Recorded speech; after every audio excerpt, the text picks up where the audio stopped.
नमस्कार दोस्तों। मेरा नाम डॉक्टर कमलापति पांडे, श्री हिमालय गुरु आरोग्य धाम, पीलीभीत, चुंगी, आमबाग रोड, टनकपुर।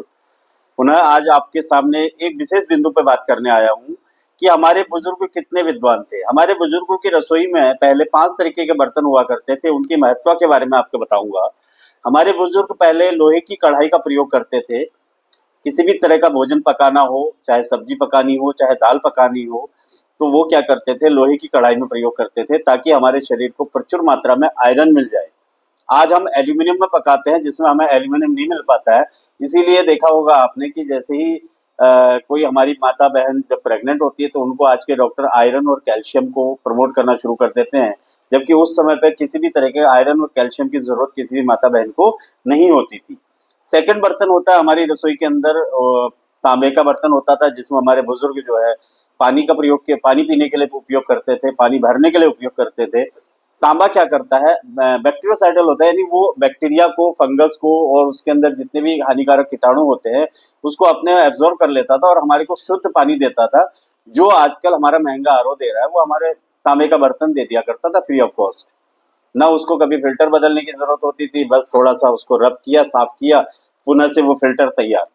तीसरा बर्तन होता था हमारे पास पीतल का बर्तन, जो हमारे बॉडी के इम्यून सिस्टम को बढ़ाता था। ठीक है, जिसमें हमारे माता बहनें चावल पकाती थी, दाल पकाती थी, सब्जी पकाती थी, दूध उबालती थी, जिसमें हमारे दूध का कैल्शियम बिल्कुल एज इट इज रहता था, जबकि एल्यूमिनियम के बर्तन में दूध उबालने से दूध का कैल्शियम नष्ट हो जाता है। चौथा बर्तन हमारा हुआ करता था, जिंक का एक बर्तन हुआ करता था जिसके अंदर हमारी माताएं बहनें जो है दाल पकाया करती थी, जिसको अक्सर हमारी पहाड़ी लैंग्वेज के अंदर भड्डू बोलते हैं। वो एक अष्ट धातु का होता था जिसके अंदर जिंक की प्रचुर मात्रा होती थी, जिससे क्या होता था, हमारे को पौरुषता बढ़ती थी, माता बहनों का यूट्रस सेफ रहता था, उनको किसी भी बच्चेदानी से संबंधित कोई परेशानी नहीं होती थी, हमारी पौरुषता से संबंधित हमें कोई समस्या नहीं होती थी, हमारे शरीर के अंदर इम्यून सिस्टम स्ट्रांग रहता था, हमारे शरीर में जिंक, कॉपर, मैग्नीज, मैग्नीशियम, ये सारे के सारे जो 17 तरीके के मिनरल्स होते हैं वो प्रचुर मात्रा में हमारे को उससे मिल जाया करते थे। पांचवा तरह के हमारा जो हमारी रसोई में बर्तन हुआ करता था वो हुआ करता था कांसे की थाली। कांसा क्या करता है, कांसा हमारे भोजन में अगर कहीं से भी, क्योंकि आज तो देखते हैं पेस्टिसाइड लगातार हमारे भोजन में सम्मिलित हो रहे हैं, अगर उस भोजन को अगर हम कांसे की थाली में परोस करके खाना शुरू करें तो उसमें का पेस्टिसाइड या उसमें का विष जो है कांसा अपने ऊपर एब्जॉर्ब कर लेगा। और अगर कहीं भोजन में हैवी मात्रा में अगर विष है या हैवी मात्रा में पेस्टिसाइड है तो फौरन वो क्या करेगा, कांसा रिएक्ट करके भोजन के कलर को चेंज कर देगा, हमारे को एक सिग्नल दे देगा कि ये भोजन जो है खाने योग्य नहीं है। तो ये 5 तरह के धातुओं के बारे में आज मैंने बताया। कांसा हमारे भोजन में उपलब्ध विष को कम करता है या हमारे को इंडिकेट करता है कि विष नहीं है, इसमें विष है, इस भोजन को मत करो।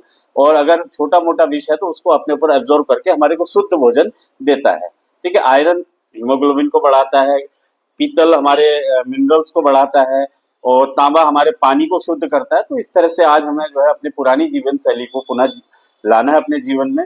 ये एल्यूमिनियम जो कि एक तरह से मैं कह सकता हूँ कि धीमा जहर है, सल्फास है। सल्फास जो होता है ऐश ऑफ एल्यूमिनियम, सल्फास को कहते हैं ऐश ऑफ एल्यूमिनियम, एल्यूमिनियम की राख। हम थोड़ी थोड़ी मात्रा में डेली एल्यूमिनियम की राख खा रहे हैं, जिसकी वजह से हमारे को कैंसर जैसी घातक बीमारियां हो रही हैं, हमारे को पैंक्रियाज जैसी घातक बीमारी हो रही है, गॉल ब्लैडर स्टोन हो रहा है, किडनी स्टोन हो रहा है, हार्ट के ब्लॉकेज हो रहे हैं, हार्ट की प्रॉब्लम्स हो रही है, ब्लड प्रेशर की प्रॉब्लम। तो ये जो मॉडर्न जो धातु है, एल्यूमिनियम, स्टील, प्लास्टिक, इनसे हमें दूर रहना है। और हमारे बुजुर्गों की पुरानी जो परंपराएं हैं, पंच धातु जो हमारी रसोई की शान हुआ करती थी, उनको फिर से शामिल करना है, इसी अनुरोध के साथ कि आप इसको अपने जीवन में शामिल कीजिए और स्वस्थ जीवन शैली को अपनाइए। धन्यवाद।